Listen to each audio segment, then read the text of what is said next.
ইচ্ছে ছিল villa park ছেড়ে পাড়ি জমাবেন প্রিমিয়ার লিগের বড় কোনো ক্লাবে, কিন্তু তা আর হয়নি। বেশ কয়েকটা ক্লাব আগ্রহ দেখিয়েও টাকার অঙ্কে আর হিসাবটা মেলাতে পারেনি। ঘর ছাড়া মার্তিনেজকে একটুও অসহায়ত্বে ভুগতে দেয়নি অ্যাস্টন ভিলা।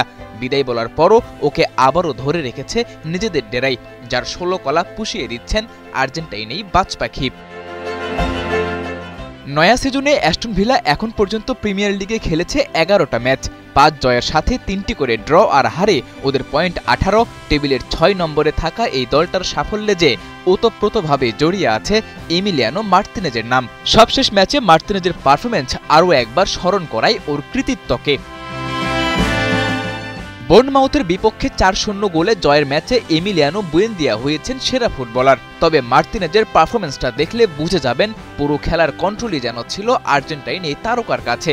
90 মিনিটে একটি পেনাল্টি সেভের সাথে ওর টোটাল সেভ 3টা, হাই ক্লেইম, ক্লিয়ারেন্স, রিকভারি সব দিক থেকেই মার্তিনেজ ছিলেন উজ্জ্বল, যার প্রমাণ ওর রেটিংয়ে। ম্যাচ সেরা না হয়েও মার্তিনেজের রেটিং 8.2।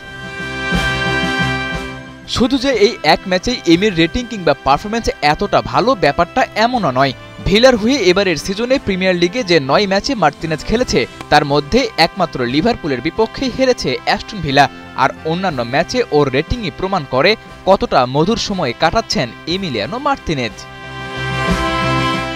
ক্যারিয়ারের শেষ দিকে এসে উজ্জ্বল পারফরম্যান্স করা এমি সময়ের সাথে সাথে তরুণদের সাথে পাল্লা দিয়ে যেভাবে নিজেকে এগিয়ে নিচ্ছেন, তাতে বড় বড় ক্লাবগুলো ওকে না ভিড়িয়ে হয়তো নিজেরাই হেঁটেছে ভুল পথে।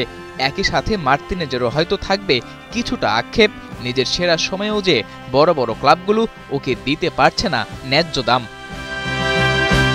সাদাতুর রাফি, 71।